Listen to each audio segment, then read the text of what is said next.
Welcome to Financial Insider Weekly. I'm your host, Michael Gray, CPA, and my guest today is Robert Temmerman Jr., or Bob Temmerman, who's an attorney here in San Jose with Temmerman, Seeley, and Coleman, LLP. So welcome, Bob. Thank you for being with me today. Thank you, Michael. Now, today we're going to be talking about the situation, I'm the executor, now what? Or about estate administration. And before we get started, we want to caution our viewers to consult with an attorney whenever you have to deal with this type of an issue of administering an estate. And this is a great big topic. I've got a lot of questions here. We may not get through all of them. We can only hit some highlights. And also bear in mind that some people may see this who are not California residents. And so Bob is a California attorney. The laws vary somewhat from state to state, and so be aware of that as well. So with that, I'm just going to go ahead and get started with some questions. So the first question, Bob, is what is probate? Mike, probate is the process of transferring a decedent's assets to the people who are entitled to it under the decedent's will or the intestate heirs if the decedent died without a will. It is court supervised, it is fairly time consuming and fairly expensive. Okay. Now, do all estates have to go through probate? No, in fact, in this day and age, at least in California, a smaller percentage of estates actually have to go through probate. Anyone who does any sort of planning at all can frequently plan to avoid the court supervised process of administering an estate. For instance, there are a number of assets that don't require any sort of probate. If the decedent had assets titled in a joint tenancy bank account, if they had life insurance with designated beneficiaries or retirement plans, those are assets that typically do not go through probate. If the decedent had a trust, frequently referred to as a living trust or a grantor trust, assets that are properly transferred to that trust do not require mandatory court supervision. Okay. Now, if the decedent had a living trust, does that automatically mean that no probate is required? Automatic is the key word there, and the answer to your question, Michael, is really one of having the trust properly funded. If the decedent created a revocable trust and had effectively transferred his or her assets to that trust so that the assets were actually titled in the name of the trustee, the answer is no. Probate is not required on those assets.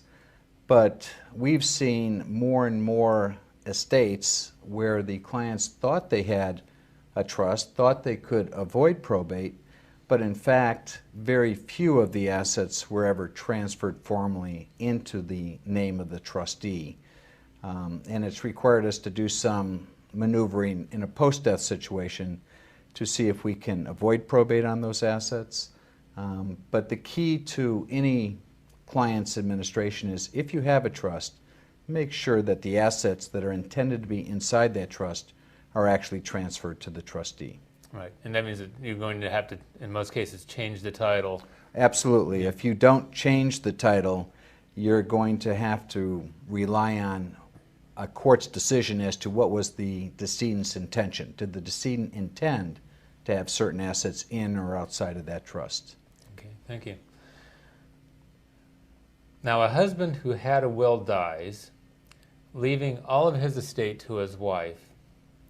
All of their property was community property.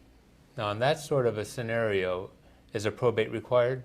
No, California has specialized laws that make it simpler for administering estates of husbands and wives.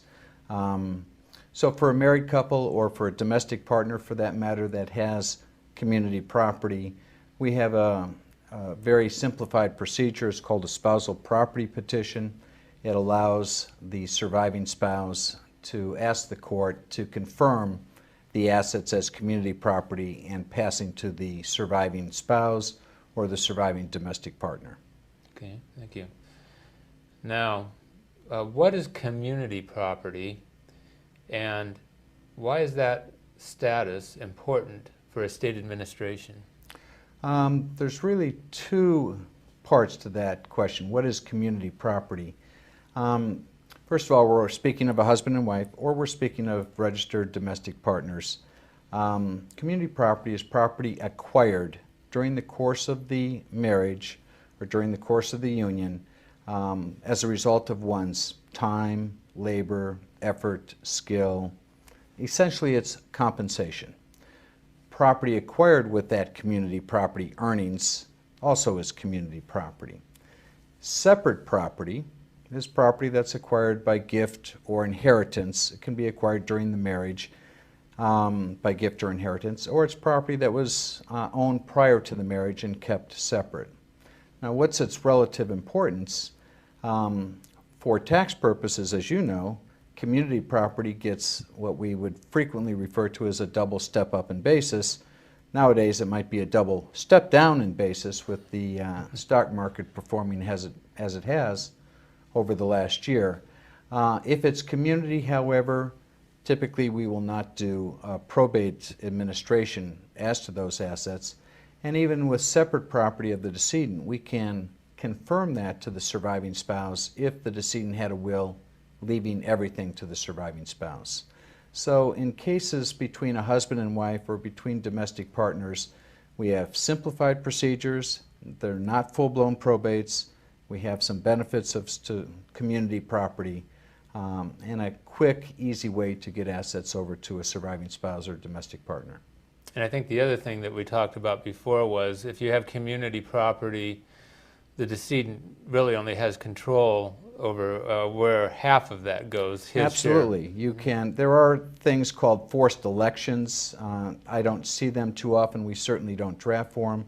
A forced election situation is where the decedent, I'll use husband in this example, attempts to dispose of not only his half of the community property, but his spouse's half of the community property, and putting the spouse to an election. Either you go under my will or you don't take under my will. You don't receive it. Yeah. We don't like to draft that way. We certainly don't draft that way, but that forced election is still out there. But you're absolutely right, Michael. You can only dispose of by your will as to the property that you own. That's half of your earnings, half of your community property, and 100% of your separate property. Right. Okay.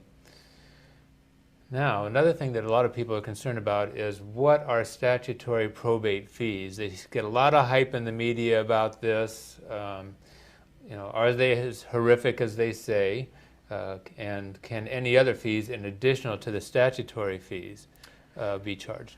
California has a long history of providing a set fee based upon a percentage of the estate in administration in a probate. To give you a rough example, a $100,000 estate passing under a probate would be subject to a percentage of roughly 4% fee on that. And so that percentage goes down as the estate goes up. The question as to are they really horrific, well, they can certainly add up and they can certainly be significant. It's been my experience that particularly with smaller estates, that the statutory, when I say smaller, I'm referring to 100 to 200,000, the statutory fees probably are not sufficient to fully compensate the attorney and the executor for doing all the work they have to do. Right. In larger estates, they probably overcompensate in many, many cases. And that's why so many clients want to just avoid court supervision and use a trust as opposed to a will to do their planning, so they're not subject to the statutory fees. And in larger, very large estates, the statutory fees can be very significant.